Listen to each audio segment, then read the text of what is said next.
Hello, everyone, and welcome to this Local 4 News podcast. I am Local 4 News Director Mike Mickle, and I'm sitting here with a young man that means a lot to me personally, and that a lot of you know. Will Carius is well known on the basketball court.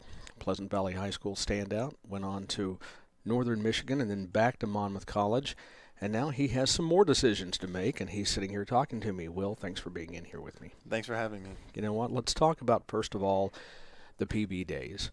As a PB dad, I really enjoyed watching you. As the adopted dad, I also enjoyed watching you and took a lot of pride in what you did. Tell me about that experience. You guys were a special group of young men. Oh, yeah, we were. I think the thing that made all the difference was being together since, summer before 8th grade or something. I know Kyle and Carter were together before that. But just playing basketball together, really building that bond. And I think that's what drove us to our success in our last 2 years, being able to go to state back-to-back. Just having that camaraderie on and off the court and that chemistry, just knowing what to do, knowing each other's tendencies, and having a really successful couple seasons. You know, and I have a front row seat to that, too, still today. You guys still look out for each other. When you call yourselves brothers, you mean it. Oh, yeah, for sure. Even though Kyle's down in Tampa now and Carter's out in Des Moines, we've all gone our separate paths. We still keep in contact, get to visit each other whenever we get a chance, and are really each other's biggest fans, biggest supporters. And that's, something everyone needs, I feel like, is a couple people in your corner just that are always going to be there for you no matter what. You know, I think we also have to include the fact that you guys played so well together, that you'd been together for so long, but they were all right there by your side at one of the darkest moments of your life, and that had to really even forge an even deeper bond. Oh, yeah. When you have a family that's all going through the same thing you are, it's hard to sometimes lean on them because they need someone to lean on as well. So having people outside of that direct bloodline family who are just going to be there for you and be that strong support system that you need is really big. And, it's something I really couldn't have replaced or couldn't value more throughout the whole time going through that situation. And, of course, for those who don't know, we're talking about the untimely death of your mom due to cancer. And so you guys were by her side. Everybody was amazed by the strength that you showed during that time. And these guys were very much alongside you during all of that. You had to leave after high school, and you went a long way away. What was that like? I think I adjusted well. My parents really raised me to be self-sufficient and to be able to take care of myself and be able and do the right thing in the right situations. And I did not have a bad time at Northern Michigan. It was a learning experience and it was really fun. But I really realized that my family, I felt like, needed someone there just to help out, especially my dad being a single parent for the first time. He wasn't really used to it. He was definitely doing his best and trying as hard as he could, but I just wanted to be there for him and my siblings just as a peace of mind just in the area. But no, I will never regret my going to Northern Michigan. It was getting a college scholarship was what I wanted since I was little. So to be able to have accomplished that was like a really big moment in my life. Well, you've been a tower of strength for your family, and I've watched that. And we should probably point out the fact that you lost your mom your senior year of high school, and both of your siblings are younger. So Caleb was a sophomore. Yep. Anna, 8th grade. Was that it? And so an 8th grade girl going through something like that had to be horribly traumatic as well. How were you able to help her when you came back? We're all we're siblings. We don't always get along and that type of thing. But I think the biggest thing was just knowing that we're there for each other and that we really care for each other. Like I said, we might not always get along, but at the end of the day, we're still family, and we've still been through some really tough things together. But if anything, that's created our bond stronger, and just that's something that won't change for life. No matter what happens, we're bonded by that, and we'll always have each other's backs. And there's nothing else that we can face, honestly. We've already been through one of the worst things that can happen to a group of 3 kids. So anything else, I'm not afraid. My brother and sister will be able to take care of themselves, and I know that they've got me and I've got them. We've all watched and have been amazed by your strength, all 3 of you, and your dads as well. Then you came back to Monmouth, and there's a Carius legacy in Monmouth. Talk to me about that. Yeah, it was a little intimidating. My grandpa went there first, My dad was to follow and had a couple records and a few great seasons there. I think they were conference champions once. So it was definitely walking into something where there's still people who work there today who remember my dad and who taught there or were on the faculty there when he was there, and he's like just telling me, oh, you got a lot to live up to, that type of thing. But I mean, it was a great situation. I mean, it was almost like walking into a little bit more of a family atmosphere because of that aspect. So I mean, as intimidating as it was initially, I think it ended up being a really positive environment for me to be in. When you talk about that family atmosphere, being an hour away made it closer for family and those who consider you family to come watch you as well, and I guess that had to help. Mm-hmm. Oh, definitely. I mean, as much as I thought I was coming here to help my family, I received a lot of help from my family, extended family when I got back. I mean, the support that I received is something I didn't realize I need. I always think I'm stronger than I really am, and sometimes I do need that just knowing that people are there for me at the same time, because I'm being an older sibling. That's something what you do. You're always worried about the one next to you, that type of thing. But no, I really appreciated the help and support from everyone and being close to home like that. We enjoyed having you back and being able to watch you again. Let's talk.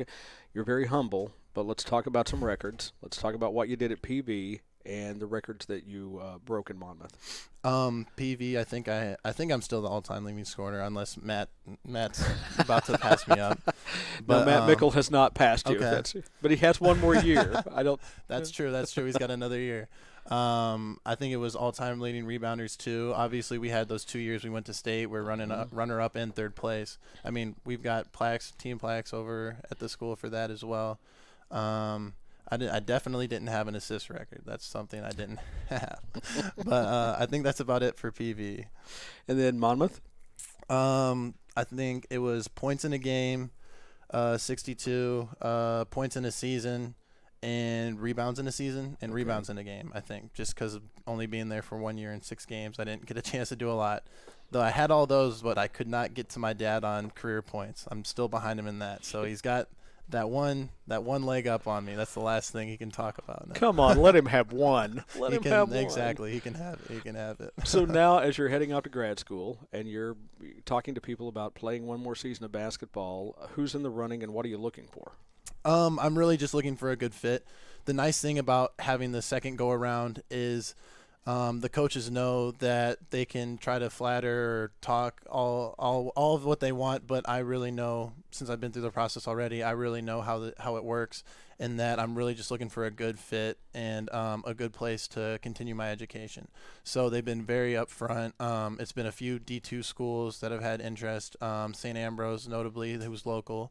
And I really appreciate the straightforwardness and just right to the point, letting me know what my role would be and what they offer academically. So it's been good so far. And you've told me in previous conversations that you don't want to rush this decision. Yeah. So do you have a timeline? My soft timeline is trying to figure out after school. So going into the summer, I have an idea, hopefully, of where I would like to go. But I really want to take my time and see how things play out. I mean, I know a lot of schools are just finishing their seasons and figuring out who they have coming back, who they have, who might be leaving, staying, all those type of situations. So, yeah, it's really just taking my time and finding a good fit and enjoying my senior year while I'm at it, too. A lot of people know of your basketball talents because you've been all over the media. People have watched you and they've marveled at your athletic ability. But at your core, I guess the thing that you're probably most proud of is your faith. Talk to me about that. Yeah, I mean, without that, I don't think I would have the success I've had and been able to go through the things that our family has gone through without that. It's something my mom and dad instilled in me in a very young age, but the thing that I respect them for is they left it up to me. They gave me the basis of their faith and what they believed, and they left it up for me to what I wanted to believe, and really let me take a hold of it and make it my own, and take charge of it. And that's something I'm hoping to keep going moving forward as well. But it's something that I've always had and will always be part of my life, I feel like, and just something that helped me get through those times. And knowing Caleb and Anna, I know that it's also very important to them as well.